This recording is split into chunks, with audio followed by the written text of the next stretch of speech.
Das ist einer der genialsten Grundrisse, finde ich, der ganzen Welt. Also stellt euch vor, ihr habt ein Auto, das so riesig ist, so kurz ist und trotzdem einen Innenraum hat, der so phänomenal gelöst ist, dass also ich persönlich dieses Auto kaufen würde. Das größte Bett der Welt, muss man sagen. Ein riesengroßes Bett.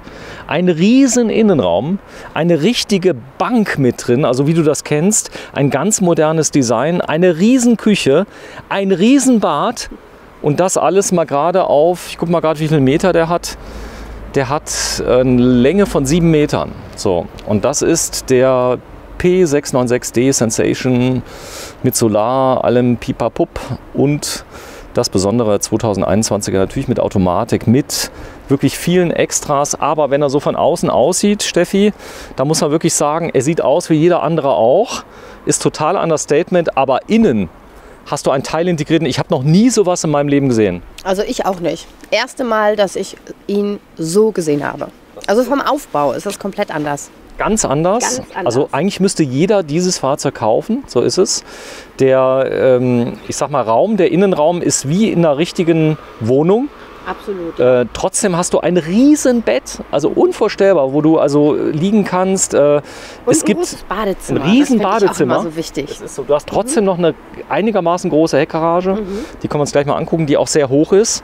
Vielleicht fangen wir mal gerade bei der Heckgarage an. Also guckt euch dieses Video an, schaut es bis zum Ende durch, denn ihr werdet jetzt ein Wohnmobil erleben, das habt ihr noch nicht gesehen. Das ist wirklich so, oder Steffi? Das ist definitiv so. Also schaut es euch an. Das ist jetzt nicht nur hier so ein Teaser, also so, ich will euch da nicht ärgern.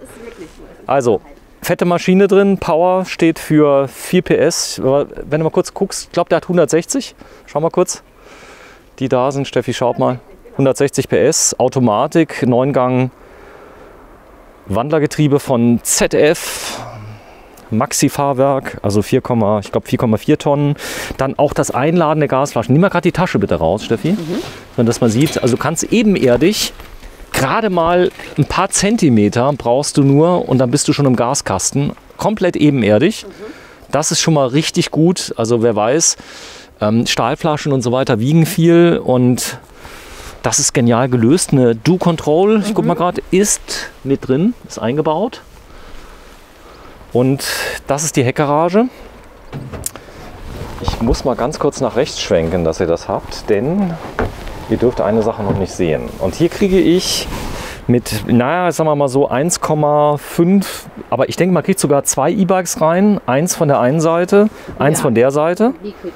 Die Lenker muss man auf jeden Fall quer machen, das wäre kein Problem, aber man kriegt sie rein. Also das ist noch eine ganz große, ganz hohe, guck mal hier. Du könntest sogar ein Fahrrad hochkant hochstellen. Stimmt. Ja. Weil du, Steffi, geh mal rein bitte. Oder was man hier auch gut reinstellen kann, sind Skier, ne? Ski kannst du reinmachen, kann man reinmachen. Aber bitte mal Arme hoch. Boah, bist du groß geworden, Steffi? Ja. Mach mal die Arme hoch. So, dann kann man mal schauen. Also man kann bis oben hin, die komplette Fahrzeughöhe steht man drin, kann durchladen. Also allein die Heckgarage ist schon mal ein Hingucker. Man kann tanzen. Du kannst tanzen drin, warte, ich zeig dich mal. Ja, die AGC macht gerade zu, weil alles so hell ist hier. Hast du wehgetan? Nein, halt. Man kann sich wehtun. Bist dagegen. So, das ist also die Heckgarage. Dann, das ist das Heck. Zusätzlich habe ich noch. Auch hier noch mal was? Ne? Sodass ich hier auch noch mal eine Ablagefläche habe.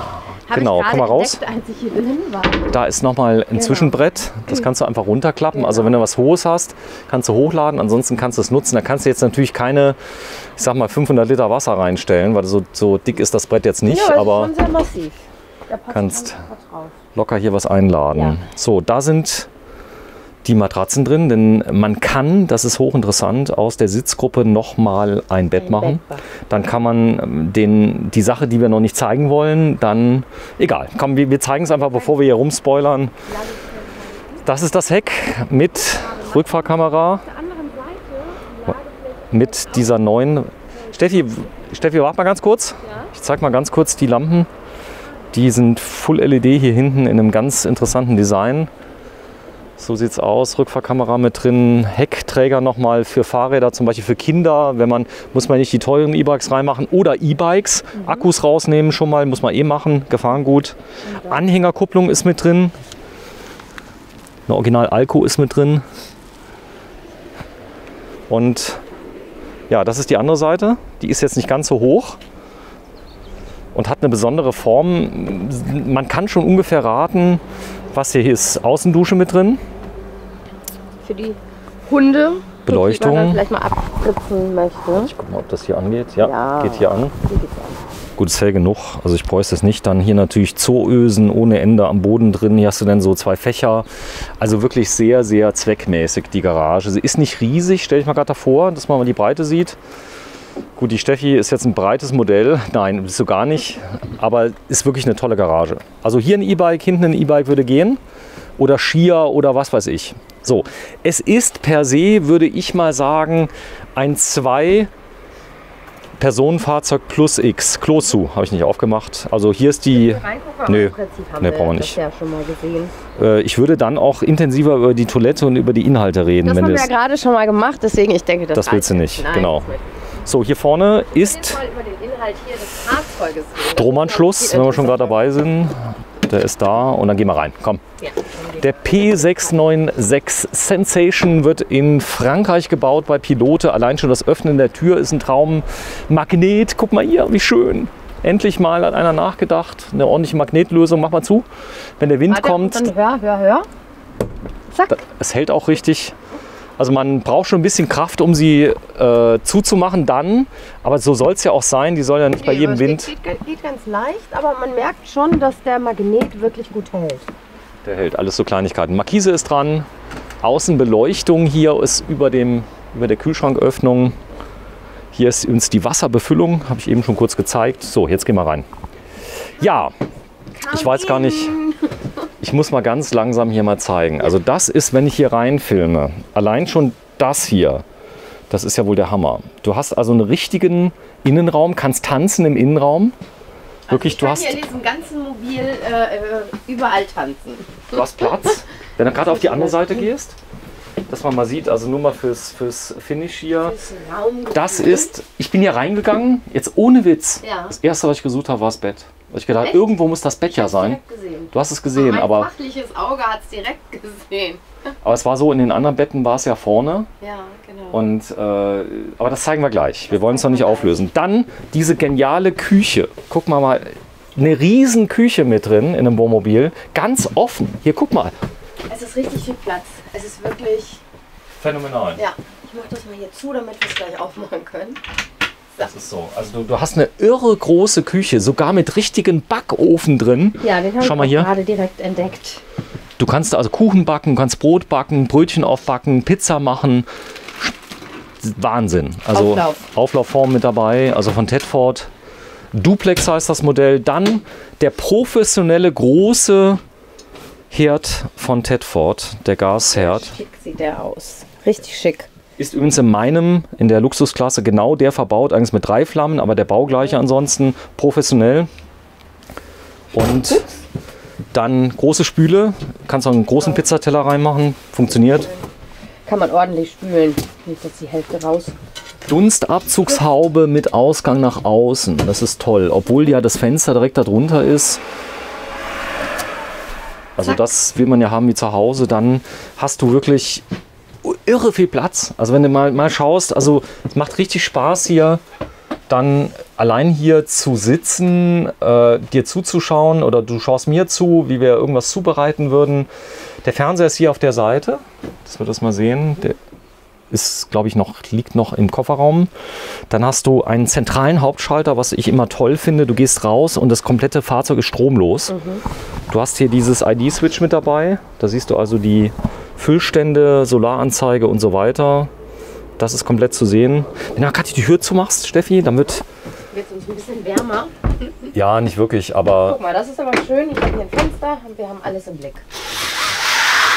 Oder auch nicht, je nach Wunsch, ne? Je nachdem, wie die Nachbarn so sind. jetzt kann man das Display ein bisschen besser sehen. Warte mal, jetzt, dass wir das mal zeigen, wie das Display aufgebaut ist. Das übrigens sehr schnell bootet. Also man hat wirklich nach dem Einschalten eine Minute oder so kommt's. Ja, wir müssen nicht lange hochladen, ne? Aber das stromlos machen ist schon mal herrlich. Also die Batterie wird nicht entladen, du hast Solar oben drauf. Dann, komm mal her, zeigen wir mal.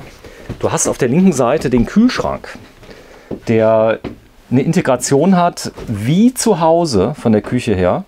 Also ich kenne ja Leute, die sich im Wohnmobil kaum bewegen können, weil sie immer durch irgendeinen Tunnel durchlaufen müssen. Alles ist hier offen. Ja, das stimmt. Wenn du hinten das Bad offen lässt, das ist ja offen, dann zeige ich dir gleich mal was. Da ist ein, Steffi, da ist ein Kleiderschrank drin. Sowas hast du in deinem Leben noch nicht gesehen. Ich bin gespannt. Wo? Geh mal Hab rein. ich den noch nicht gesehen? Hinter dem, das ist jetzt das Bad / Umkleidezimmer. Du hast einen kleinen, begehbaren Kleiderschrank drin. Der hat eine Tiefe, dass du deinen halben Hausrat mitnehmen kannst. Mach mal auf. Da habe ich gerade nicht reingeguckt, ne, in diesen Kleiderschrank. So, machen wir mal auf. Das ist die eine Seite. Da hast du, guck mal hier, ein richtiges Fach für Socken, für Unterwäsche. Guck mal, das ist wie eine ganz normale Schublade, wie eine normale Kommode zu Hause, so groß. Dann drunter kannst du auch Schuhe mal hinstellen. Die kannst du hier machen. Oben drüber ist noch eine. Ah ja, das ist fest. Nee, Das da, kann man guck mal nicht drunter. rausziehen. Ist noch eine Schublade? Ach, die? Nee, drüber. Ach, die meinst du? Okay. Da ist noch eine, auch von Hettich, also richtige Qualität. Ja, ganz fest, ne? Richtig feste Schubladen. Ist immer noch mal was anderes, wenn was drin ist. Da merkst du, es ist dann nicht mehr so, weißt du, das ist ja alles Leichtbau, aber wenn es drin ist, dann, aber Ja, es man fühlt sich merkt gut das an. schon, man merkt das schon. So, und jetzt die andere Seite, da kannst du hängende Kleidung reinmachen. Großer Spiegel. Ja, warte, ich zeig dich mal. Ein Echt riesig. großer Spiegel. Ach, guck mal hier. Dann hast du hinten lauter Fächer. Das finde ich gut. Weil das ist ja oft im Schrank, dass man das nicht nutzt. Ne? Du kannst unten was reinlegen, aber das ist echt eine gute Idee. Also da kannst Oder? du Sachen hinhängen, Jacken. Super, das finde ich gut. Ist auch irre breit. Das, guck mal hier, die Stange, die geht bis auf die andere Seite rein, sodass du das nach rechts drücken kannst. Also und dann noch ein bisschen komprimieren kannst, kriegst du noch mehr Kleidung rein, Ja, die da ist. also das. Und du kannst hier unten aber auch andere Sachen reinlegen. Du kannst einen Koffer reinlegen. Also viele nehmen sich ja so einen Flight-Koffer mit, weißt du, der immer gepackt ist. Wo so Zahnbürste und der Rasierer und was weiß ich. Also hier ist ja echt richtig Platz. So, dann, damit man das Raumgefühl mal zeigt, Steffi, machen wir gleich mit der Garage. Wenn ich darf. Ist okay oder willst du erst die Garage machen? Nein, wir können auch erstmal die Schränke hier weiter zeigen. Das war die- Badezimmerschrank ist auch wichtig. Das finde ich wieder schön, ne? Die Farbe hier, also schön schwarz, das ist immer edel. Und Schwarz-matt ist es übrigens. Schwarz-matt. Runder, ein runder Spiegel mal, ein bisschen anders, sehr schick. auch das Becken finde ich schön. Ich mag so, ja, so viereckige Waschbecken. Ist Kunststoff, sieht aber aus wie Keramik. Sieht echt, ja. Ja. Hätte ich jetzt auch nicht gedacht. Das Ja, man hört es mal mit den Nägeln. So hört man, aber. So, drunter noch ein Schrank. Guck mal, hier ist fürs Toilettenpapier. Ja. Und warte mal, die sind so tief, die Schränke. Man hat halt viel Platz drinnen.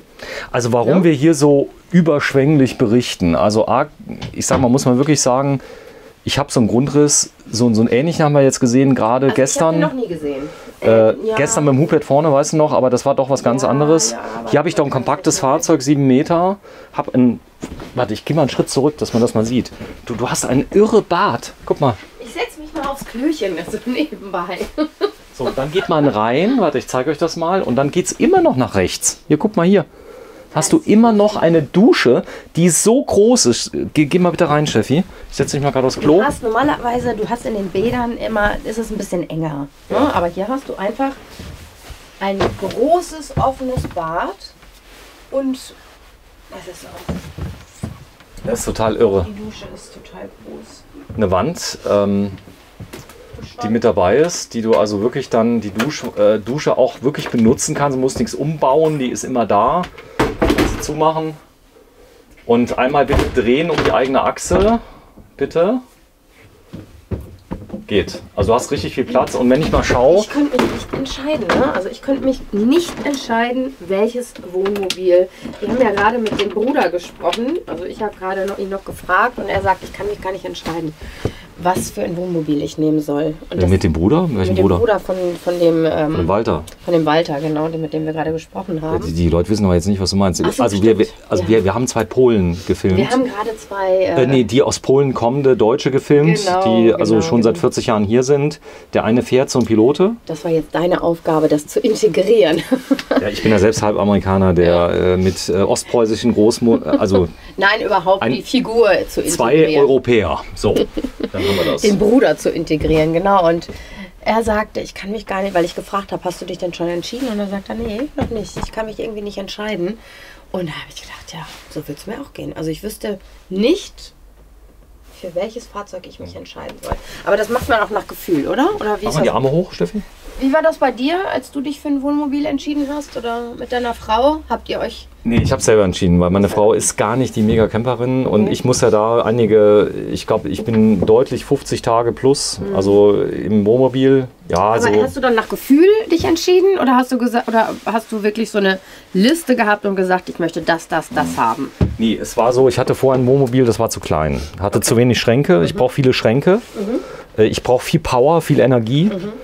Ich brauche auch eine Waschmaschine, muss ich sagen, wenn ich so viel unterwegs bin, weil dann ich habe nicht so gern Schmutzwäsche rum, eine Spülmaschine und so andere Anwendung. Okay. Das hier ist, also ich sag mal, mit dem hier wäre ich glücklich und zufrieden, aber es fängt an mit dem Wassertank, der hat vielleicht hier nur 100 Liter, ich habe halt 300 Liter, weißt du, das ist eher für die Profi-Anwendung meins. Alles klar, okay. So, und gut. Und ich wäre, glaube ich, so ein Typ, ich würde nach Gefühl entscheiden. Ich komme rein, denke ja oder nein. Das ist so, aber jetzt, guck mal diesen Raum. Jetzt geht es ja um andere Dinge. Ja, was heißt du hast vollkommen recht, Steffi. Jetzt geht es ja im Prinzip auch da. Ja, also klar, aber wenn man jetzt Urlaub macht, dann muss man sich ja auch wohlfühlen. Und wenn ich dann reinkomme und denke, boah, toll, hier geht mein Herz auf, dann ist es der richtige Wagen. Also hier ist auf jeden Fall, hier wird mein Herz aufgehen oder geht schon auf. So, und das ist meines Erachtens auf der Länge der größte Innenraum, den ich Was hast du verraten? Ich habe einen Blick gemacht. Den Blick konntest du machen, ich habe nicht hochgehalten mit dem Objektiv. Also man konnte es gar nicht sehen. Es gibt nämlich versteckt einen Schalter. Also nochmal, hier ist die Küche. Das haben wir hier dann da. Rechts ist der Kühlschrank, Dometic Tower mit drin. Ne, haben wir nicht auf. Andere Seite. Den man übrigens nur zu einer Seite öffnen kann. Den gibt es auch einseitig. Weil zum Bad brauche ich es nun wirklich nicht. Und spare ich nochmal Geld, ansonsten ist er gleich. Dann oben drüber habe ich einen großen Schrank. Und da verbirgt sich dann auch schon eine Besonderheit. Da drücken wir jetzt bitte noch nicht drauf. Da ist ein Schalter. Das ist ein Schalter. So. Wofür ist denn dieser Schalter? Das lösen wir noch nicht auf. Lösen wir noch nicht. Okay. Setz dich mal ganz nach hinten, bitte, Steffi. Ja. Auf einen der beiden Sitze. Was auffällt, eine gegenüberliegende, richtige, tolle Couch. Also ich nenne es mal Couch. Das ist kein Sitz. Es ist eine breite Couch, auf der ich problemlos auch liegen kann tagsüber. Wenn ich zum Beispiel sage, ich will einfach mal ein kleines Nickerchen machen, dann können wir das mal gerade simulieren. Das geht so schnell. Ich mache mal einfach die Kissen runter, ne? Oder soll ich mich jetzt einfach nur drauflegen? Mach die mal runter, genau. Wenn du die mal vielleicht auf die andere Seite machst. Okay. Komm mal kurz auf die andere Seite. So, dann sieht man, das ist nämlich das, was ganz viele wollen. Die wollen nur mal ein Nickerchen machen. Zack, das geht. Und brauchen dann aber mehr Platz auf der Bank. Und das geht jetzt. Toll. Ich lege meine Füße nur an die Seite, dass ich nicht an die Polster komme. Und dann kannst du dich komplett vom Platz her, passt, oder? So, ich zeige dich mal gerade. Also das wäre jetzt die Möglichkeit 1. Dann bitte noch mal kurz Polster wieder zurück. Das geht sehr schnell, weil es sind Magnete. Muss nicht, weißt du, nicht Klett oder so. Du stellst sie nur dagegen, das war's. Und wenn du mal so lieb bist, mach mal eine Sache, Steffi. Mach mal bitte das kleine Polster mal ganz nach rechts. Und dann sieht es nämlich ein bisschen schicker aus. So war das wahrscheinlich gedacht. Kannst du natürlich anders anordnen, aber jetzt guck mal so, die Anordnung ist jetzt symmetrisch wieder und der Mensch ist ja symmetrisch, weißt du, 2 Augen gleich und so weiter. Und dann setz dich mal rein. Wie ist die Sitztiefe? Ist das ordentlich? Ist gut. Ist gut. Wenn du lümmeln möchtest übrigens, du willst mal richtig bequem sitzen, ja, dann kannst du diesen Sitz hier, das haben wir schon mal gezeigt, zu einem richtig tollen Lümmelsitz machen. Zeig mal bitte, wie das geht. Das heißt, du kannst dich reinsetzen, machst den ein bisschen zurück, da ist ein Drehrad. Moment. Zum Drehen diesmal, Steffi. Zum Drehen, okay. Ah ja. So, kannst du drehen, dann nochmal die Armlehnen hoch. Und schwuppdiwupp, ich setze mich mal hier auf die Bank drauf, habe ich einen unvorstellbaren Innenraum. Und die Füße kannst du dann einfach da hochstellen.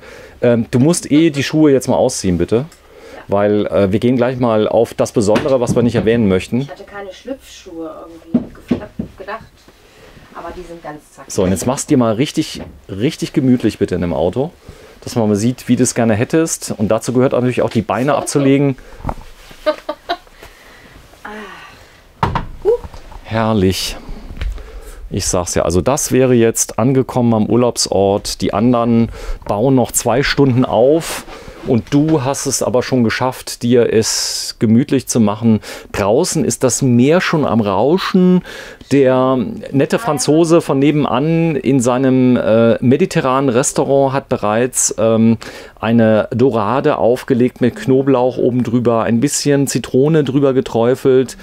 Die Pommes lassen wir ja weg, dafür ein schöner Salat, ein Endiviensalat, frisch mit Kräutern direkt aus dem Garten. So kann ich mir das vorstellen. Die Kinder sind in einer Ganztagesbetreuung bei der Oma, sind weg oder dabei. Also es ist echt der Hammer. Ja. Also das wäre jetzt der Traum. Und jetzt gehe ich mal zurück, dass ihr das mal seht. Wie? 28 Grad hast du vergessen. 28 Grad. Du, wir drehen gerade am 6. Mai. Draußen sind es original 12 Grad. Ja. Die Sonne kommt das erste Mal, glaube ich, raus. Ich habe noch eine Winterjacke an. Aber es gibt, das hat meine Omi immer gesagt, kein falsches Wetter, nur falsche Kleidung.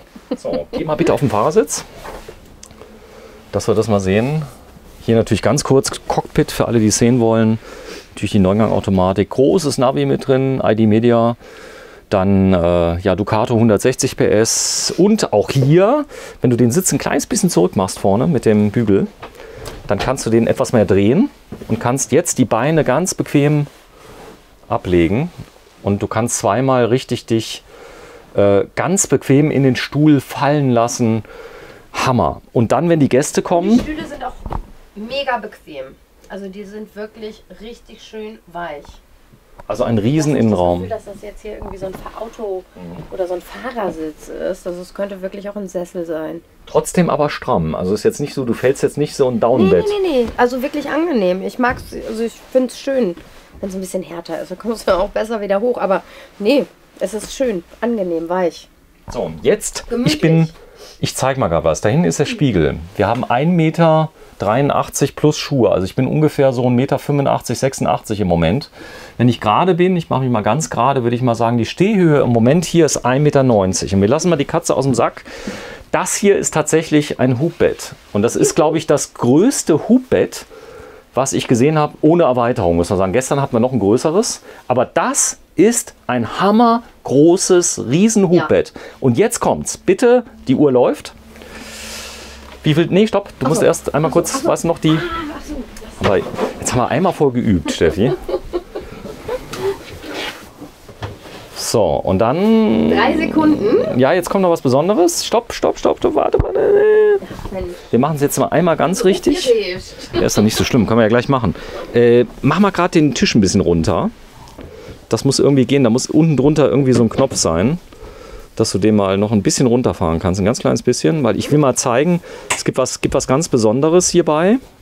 Drück mal richtig runter. So, super. So, jetzt haben wir zum Beispiel von der Höhe her, könnte das jetzt auch für Kaffee und Kuchen sein, der Tisch. Ja. Oder? Ja, ein kleiner Couchtisch. Kleiner Couchtisch. So, und jetzt walte deines Amtes. Also da ist ein Schalter drin, da hat eine Kindersicherung mit drin, ist von Lippert ein Hubbett. Mit aber einer Größe, die ich noch nie gesehen habe. Also das ist unvorstellbar. Du kannst das Ganze, die ganzen Auflagen drauf lassen und abends, wenn du gehst, und jetzt kommt es noch besser, du brauchst effektiv keine Leiter. Das ist wirklich so. Leiter ist dabei und zwar für den Fall, das muss man kurz beschreiben, da ist die Leiter mit drin, da ist auch der Rausfallschutz. Die Leiter ist eigentlich für den Fall nur dabei, wenn man die untere Sitzgruppe nochmal zum Bett umbaut, dann kann man das Hubbett in der Mitte stehen lassen. Weil die Leiter ist ja auch relativ groß, ne? Oder beziehungsweise lang. Die ist lang und genau. da kann man es relativ weit oben lassen. Ja. Und das Geniale ist, du hast immer den Notausgang noch frei. Das heißt, du gehst übers Bett drauf, die Tür ist komplett offen und jetzt bitte geh mal drauf. Also ohne Leiter, Steffi, geht das problemlos. Und du bist jetzt 1,60 Meter ungefähr, plus minus. Und leg dich mal bitte ganz ans Ende. Jetzt kann man hier zweimal einen Rausfallschutz machen auf beiden Seiten. Das würde gehen. Stellt euch vor, die Bettauflagen sind noch drauf. Und jetzt guckt euch mal diesen Platz an auf dem Hubbett. Also sowas habe ich noch nicht gesehen. Wirklich nicht. Du hast, also ich denke mal, es ist 1,80 Meter mal... Ja, es ist schon... Wenn du dich mal gerade quer legst, aus Spaß. So, du liegst jetzt mit dem Kopf, warte, ich zeig das mal. Also ich nehme es zurück, das Bett hat 1,60 Meter. Du bist, glaube ich, Ja. ziemlich genau, also es müsste 1,60 Meter mal 2 Meter haben. Und das ist ja wohl der Mega-Hammer. Es wirkt aber wie 2 Meter, echt stark. Und jetzt... Ich finde das auch gut, dann machst du dir schnell dein Käffchen da drüben. Warte, ich zeig das mal, was du sagen willst. Sag's mal. Du willst dir dann deinen Kaffee machen, du gehst da einfach nur kurz rüber, machst deinen Kaffee und bleibst im Bett liegen. Wir haben wirklich an alles gedacht. Das Coole ist auch, dass der Fernseher, der hier da ist, ist von der Höhe verstellbar, sodass du oben Fernseh gucken kannst. Und wenn du es ganz runtergelassen hast auch, das kannst du einfach verstellen. Und der ist direkt hier neben dem Bett. Dann die Bedienelemente, Heizung sind an der Stelle, wo du auch aus dem Bett rauskommst. Du kommst an die Verschlüsse ran aus dem Bett, dass du jemand mal aufmachen kannst, ohne aus dem Bett steigen zu müssen. Du kannst ganz bequem dich auch noch hier hinsetzen. Das würde gehen, wenn es jetzt ein bisschen höher wäre. Kannst du mal probieren, ob die Beine durchgehen noch? Mal interessieren, ob man sich noch draufsetzen kann. Auf das Bett oder? Nee, auf den Stuhl hinten. Achso, ja. Ob das noch geht von den... Das passt. Geht. Kannst sogar noch hier sitzen, der eine ist am Bett drauf, du kannst dem Sohn noch die gute Nachtgeschichte vorlesen. Und das Geniale ist, du kannst alle Bettauflagen drauf lassen. Das heißt, du fährst die und jetzt ist am Morgen, du stehst auf, irgendwann hast du entschieden, ich stehe mal auf, so gegen 2:30. Und dann nach 9 Stunden Netflix-Staffel gucken, fährst du einfach das Bett hoch. Und das Ganze läuft auf 4 Gurten. Ich glaube, jeder Gurt hat einige 100 Kilo Traglast, die da sind, und du kannst ganz bequem das Bett hochfahren. Du kannst es auch hier lassen, auf der Position zum Beispiel. Das geht, da ist es auch benutzbar. Jetzt kannst du trotzdem mal hochsteigen. Steig mal hoch, Steffi. Und das mal sieht. Ich zieh mal kurz meine Jacke aus. Ja, es wird wärmer, gell? Es ist gut, ja. So, spätestens jetzt kaufe ich dir auch ab, dass du ins Bett möchtest. Das ist so der. Schlafen möchtest, dann hättest du hier ein Bett. Ist von der Kopffreiheit okay? Passt, auf jeden Passt. Fall. Ist sogar mehr Platz als in manch anderen Betten. So, und jetzt kannst du unten diesen Bereich nochmal komplett als Bett nutzen. Man kann sogar noch, ich sag mal, ich mache mal gerade so hoch, keine Angst, ich quetsche dich nicht ein. Will mal gerade was testen. Das packt das Bett nicht. Das ist übrigens interessant. Es hat eine Regelung. Ja. Wenn es merkt, es ist zu stark, dann ist jemand drauf. Dann fährt es nicht mehr hoch. Weil du könntest ja eine Person damit einquetschen. Ja. Funktioniert nicht. Gut.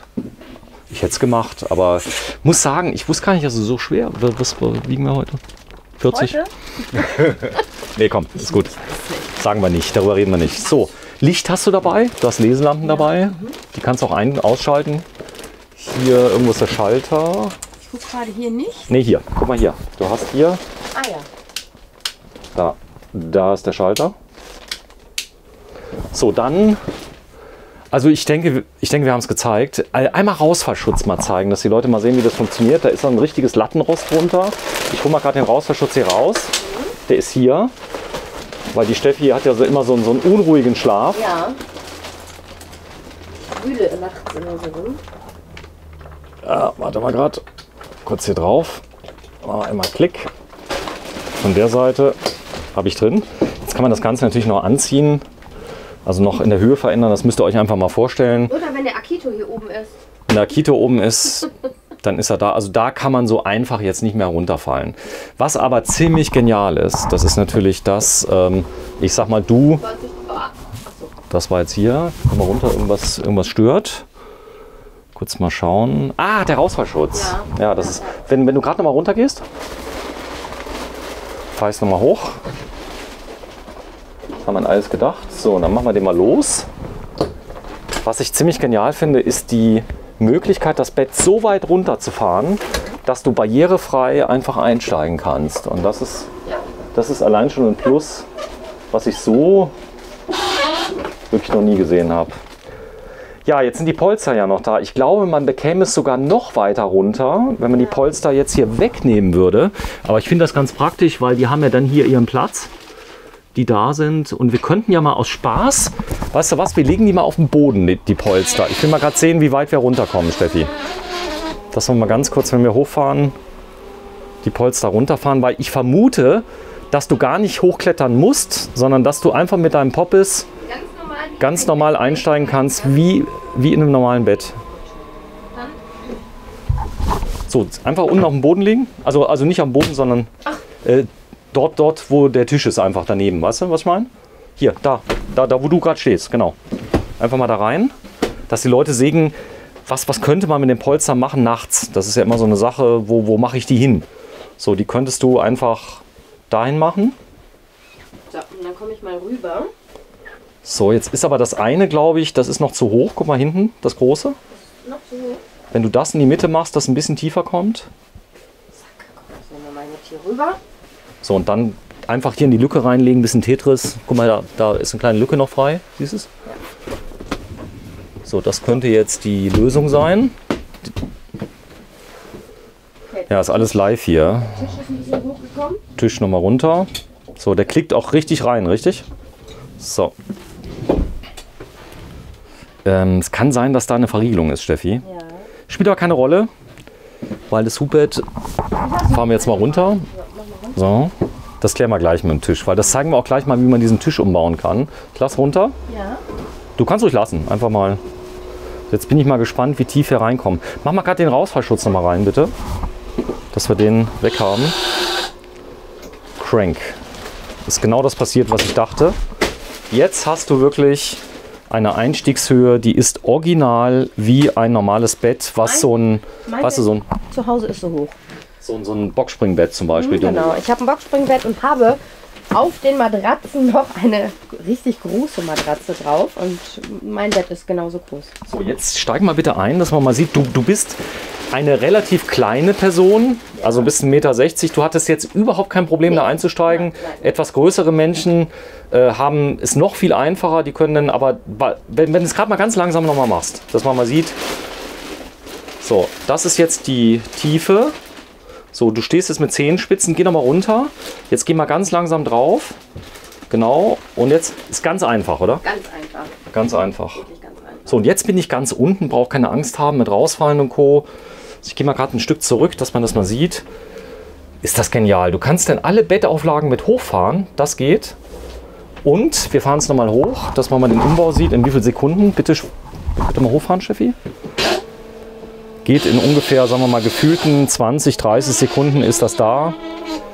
Und hier könnte man vielleicht ein bisschen WD-40 reinmachen in die Schienen. Die sind auch alles ganz neu. Dann hätte man es. So, das waren jetzt, ich denke mal, 30, 40 Sekunden. Dann ist das Bett weg. Und jetzt mal bitte, okay, weiter. Okay, wenn das Licht angeht, geht das Licht an. Mach mal die Polster noch mal kurz drauf, bitte.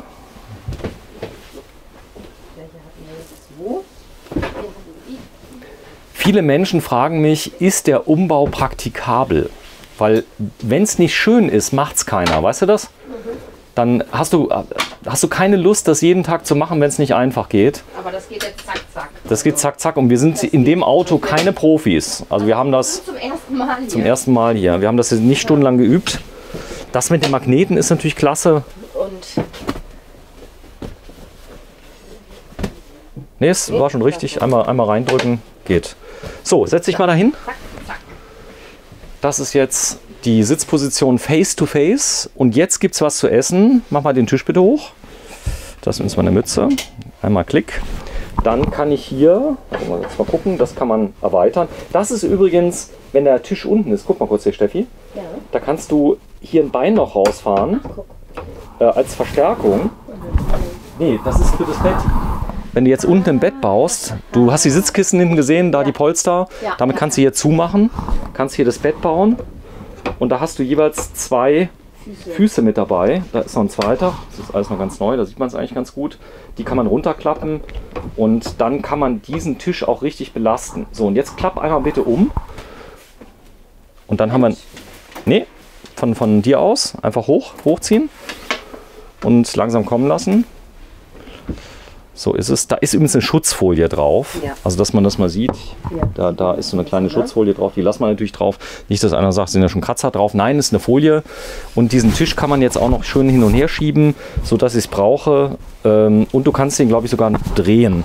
Unten drunter ist eine Verriegelung. Guck mal, da ist so eine kleine Klammer, die kann man aufmachen. Ich hoffe, du siehst das. Diese? Ja, die muss man öffnen können und dann sollte es ganz leicht gehen, den zu verschieben. ist die Theorie. Irgendwas machen wir falsch. Denn ich habe das nämlich gesehen mal. Habe ich den jetzt los oder habe ich den festgemacht? Nee, guck mal auf der anderen Seite. Da ist noch eine Klammer. Da, glaube ich, in der Mitte. Wo du jetzt gerade warst. Siehst du da? Nee, hier auf der Seite. Schau mal hier auf der Seite. Da ist so ein kleiner Haken, der oben ist. Siehst du den? Unterm Tisch. In der Mitte zwischen den beiden Beinen. Jetzt habe ich ihn gesehen. Also. Genau. Und Den meinst der, du, genau. So, und wenn du den einfach runterklappst und jetzt sollte der Tisch problemlos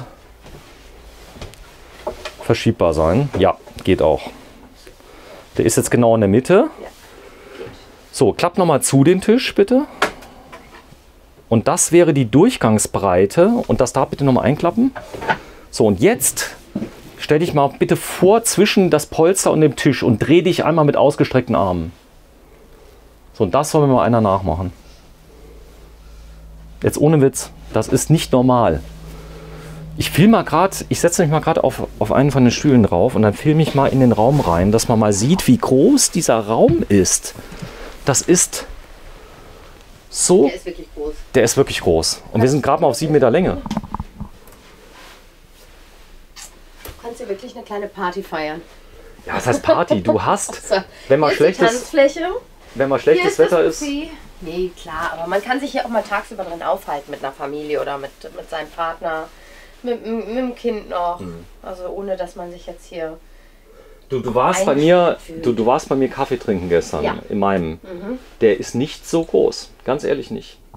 Der wirkt kleiner, weil du die Wände eben hast. Ne? Dadurch hast du eben nicht dieses offene, breite. Habe ich nicht. Nee, Also es hast ist du so, nicht. der hat andere Vorzüge, der hat ein festes Bett hinten, ist sogar noch 2 Meter länger und hat nicht dieses Raumgefühl.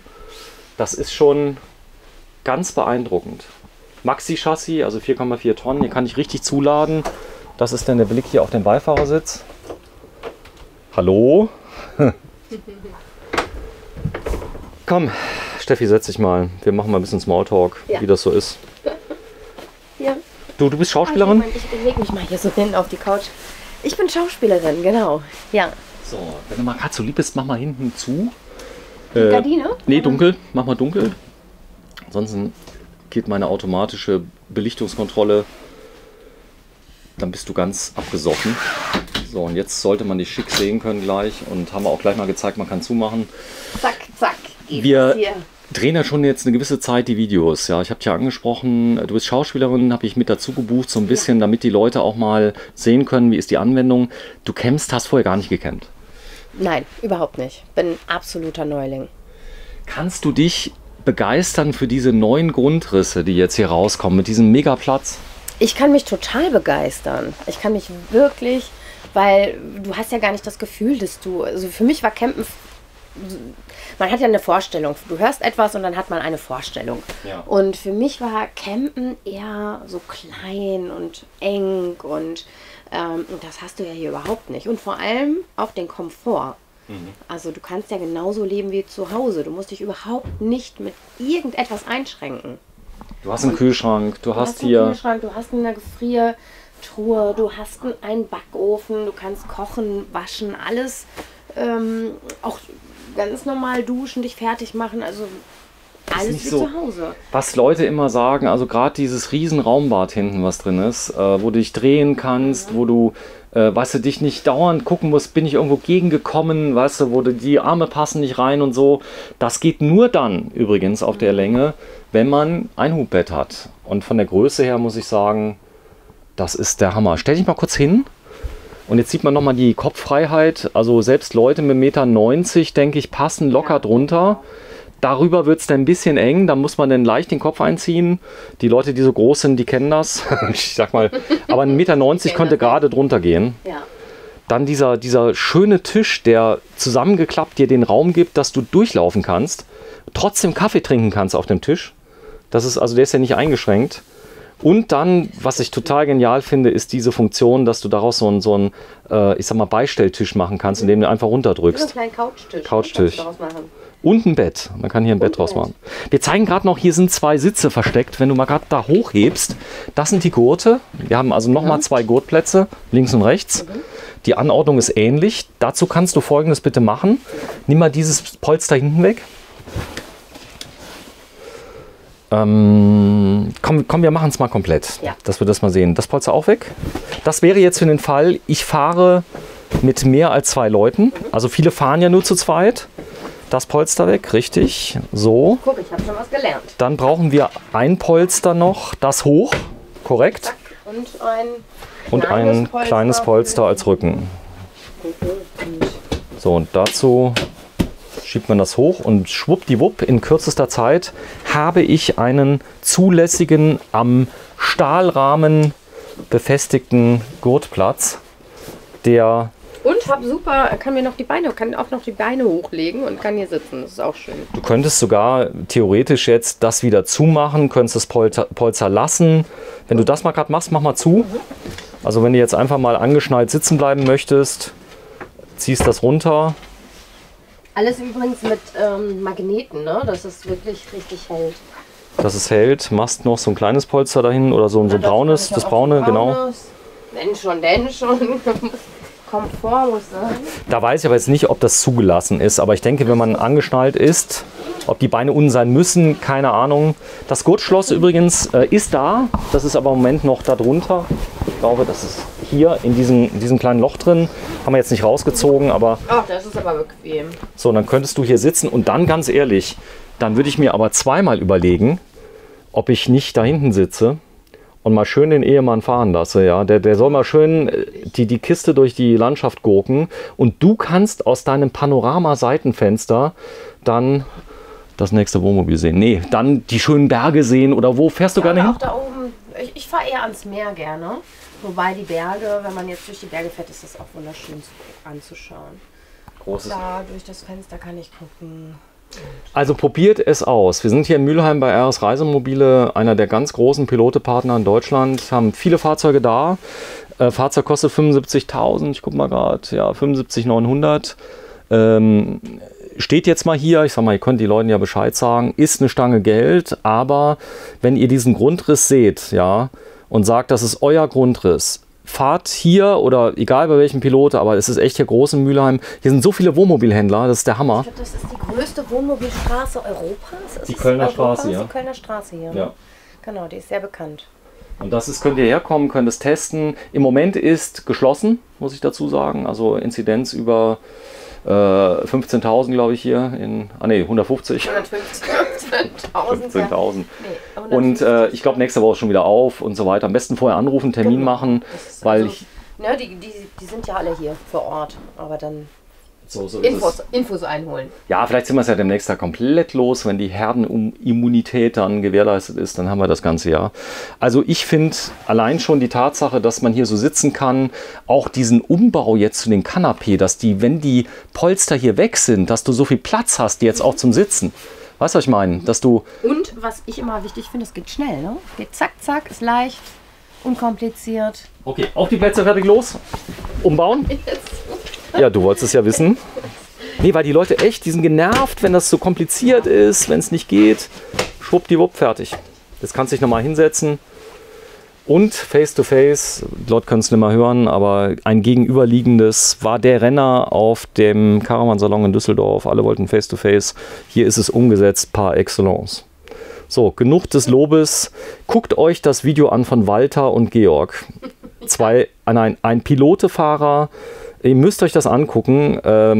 Polnischer Herkunft, kam aus Polen. Großer Fan von unserer Sendung. Ne? Großer Fan unserer Sendung. Er war mit seinem Bruder, heute haben wir ihn interviewt. Schaut euch das an. Er erzählt euch mal, hat 3 Jahre einen Pilote gefahren, hatte vorher ein anderes Fabrikat und ist so happy mit Pilote, dass er sagt, er will nichts mehr anderes haben. Und mich überzeugt, dass Pilote diesen Mut hat, es anders zu machen wie andere. Das ist, glaube ich, so wichtig, dass sie nicht sagen, wir machen jetzt das 9. Längsbett, und dann, weißt du, und jeder, so Herdentrieb, weißt du, die kaufen ja alle Längsbetten, also müsst ihr Längsbetten kaufen. Ich finde das auch schön, weil jeder Mensch ist ja anders, die Bedürfnisse sind anders und da kann sich jeder einfach das Fahrzeug aussuchen, was für ihn am besten ist, was passt. Allein, guck mal hier, der Platz in der Küche. Wie viel Platz du hast. Wie viel Platz du im Bad. Das begeistert dich, nee, ich kenne das normal nicht. Weißt du, gehst da rein und du hast diesen großen Platz. Der Kleiderschrank hinten. Das sind alles Sachen. Und dann kannst du hier zuziehen. Und, das haben wir noch gar nicht gezeigt, ne? Wir haben noch gar nicht gezeigt, dass du wirklich hier vom Kleiderschrank in die Garage gehen kannst. Gehen? Oder du? Achso. Also ich könnte das, ja. Du kannst das, ja. Warte mal, zeigen wir mal. Gehen wir hier zu. Das ist dann der Lamellen oder die Jalousie, die Rolltür. Wie nennt man das? Quasi hier, guck mal, ich bin jetzt hier mit einem Schuh. Zack, zack. Du kannst dann quasi hier so rein den Hund holen oder irgendwelche Lebensmittel, Getränke. Also nochmal, wenn du jetzt mal gerade beide Polster mal dahin legst, flach auf dem Boden, übereinander. Jetzt, das sah jetzt sehr gut aus. jetzt will ich es aber wissen, weil ich habe ja selber 3 Hunde. So, die wollen ja natürlich, die Leute sagen immer, ja, die müssen ja im Innenraum bleiben. Nein. Hallo, guck mal, da ist er sogar. Ist er da, der Akido? Ja, da ist mein Hund. Ja. Und dann, genau, machen wir gerade beide übereinander, weil die haben wir ja eh. Das geht jetzt nicht so ganz, weil da ist Da Fach. ein Fach drunter. Und wenn du es mal gerade ein bisschen mehr in die Mitte nimmst, zu dir, einfach ziehst die Polster. Guck mal. Ich will mal gerade was zeigen. Ich habe so eine Idee, vielleicht klappt das ja. Genau, einfach runter. Und das untere Polster nochmal zu dir ziehst, das in der Mitte liegt. So, zieh's mal feste zu dir. Geht's? Genau, so ist super. Und jetzt zieh das andere mal ran. Ja. Ich habe eine textile Hundehütte für meine Hunde. Die kannst du da draufstellen, kannst die Tür offen lassen und hast dann den direkten Anschluss der Hunde an deinen Innenraum mit dieser riesen Tür, die drin ist. Ja. Das ist doch genial. Gut, da werden jetzt andere sagen, mein Hund schläft auf dem Bett, soll jeder machen, wie er will. Unsere schlafen nachts zusammen in... Da ist er, guck mal. Gut, sind 3 Stück im Rudel. Da ist der Akido. Guck mal. Genau, wenn du mal kurz holst. Da ist er, der Süße. Und das ist so, und es haben ja ganz viele Leute Hunde. Und ich denke, das hier ist auch eine sehr tierfreundliche Lösung, indem man also hier direkt mit dem Anschluss an den Innenraum dann alles hat. Das ist doch super. Ach, das findet er auch bequem. Er setzt sich direkt hin. Magst du das, Akido? Guck mal. Hallo. Hallo. Oh, ist ein Süßer. So, komm, wir gehen raus. Abmoderation. Ziehst mal kurz die Schuhe an. Ist ein Schuh angezogen. Also hier Tedford-Toilette natürlich drehbar. Ich zeige dir noch mal 1, 2 Einzelheiten. Das haben wir alles gezeigt. Den Schrank, den hat man geöffnet schon, gell? Den haben wir geöffnet, ja. Genau, der ist da. Stimmt, das war das mit dem blauen. Und dann die Vorhänge noch. Schuhe an, Steffi? Ja. Super. Mach den einen zu. Ich kann wetten, wir haben schon wieder irgendwas vergessen zu zeigen, aber das ist jetzt mal so. Dann, ich meine, nach 47 Minuten kannst du die Leute auch verstehen, dann sagen, komm, ist jetzt gut, aber so einen Grundriss musst du einfach zeigen. Das ist jetzt nichts, wo wir einfach sagen, das ist in 5 Minuten getan. Man muss den Leuten mal die Anwendung zeigen und auch mal zeigen, was kann ich mit so einem Wohnmobil machen, wohl wissend, dass ganz viele Leute sich so einen Riesenplatz wünschen und den nicht haben. Guck mal hier, wie du dich da hinsetzen kannst, das geht normal nicht. Ja. Du kannst dich da hinfläzen, Genau. du hast den Raum dafür, das geht noch weiter zurück. Guck mal hier. Das ist krass. Ja, zieh mal an. Bitte. Immer schön die Kontenance waren. Ach, alles gut. So, der Kleine hat so ein bisschen Schnappatmung, kann das sein? Nee, der... Hat er vielleicht ein Weibchen draußen gesehen? Ja, der ist die ganze Zeit mit dem Hund da. Ja, das ist die Zugange. typische Reaktion. Er spielt die ganze Zeit. Der ist 8 jetzt, gell? Die werden irre alt, die Kleinen. Der wird uralt. Du bist 30, ne? 30! So, komm, wir gehen raus. Sehr schön. Der Hund ist übrigens gar nicht der Steffi, den haben wir nur aus psychologischen Gründen geliehen, damit, nee, ist wirklich dein Hund, Das ist wirklich meine. damit du dann einen positiven Eindruck hinterlässt. So. Du weißt, wer Tiere liebt, schlägt auch keine Menschen. Ich hoffe. Nee, toll. Ja. Ich denke, ich sag mal so, bei den Kleinen geht es ja noch in Hotels, ja, aber was machen Leute mit etwas größeren Hunden? Dafür ist ja ein Wohnmobil, ein Reisemobil wirklich gut geeignet, ne? Also, Du kannst in Urlaub fahren, kannst deinen Hund mitnehmen. sehr kompakte Maße. Aber das machen ja mittlerweile auch so viele, die wollen ja gar nicht mehr ohne ihre Tiere in den Urlaub fahren. 6,99 Meter Länge, 160 PS hat der Motor, Breite 2,30 Meter, also immer noch handlich, nicht 2,50, 2,30. Und mit richtig viel Ausstattung. Gut, über den Preis Ist eine Stange Geld, 75.900 €, aber wenn Sie mal kurz in Bitcoin investiert haben, ja, und haben vielleicht noch einen Bitcoin übrig, ja, da müssen Sie vielleicht noch irgendwie 20.000 € drauflegen, dann haben Sie den. Ist eine Wertanlage, muss man sagen, sehr wertstabil. Du kriegst kaum gebrauchte Pilote, echtes Problem auch hier für den Händler, aber sind gut lieferbar und das Ganze made in Europe, in France. Das Basismodell ist natürlich aus Italien und eines der meistverkauftesten Nutzfahrzeuge überhaupt. Vielen Dank fürs Einschalten. Wir sind bei RS Reisemobile und das ist ja mal ein Auto. Tschüss. Tschüss, Steffi. Ich bin auch begeistert.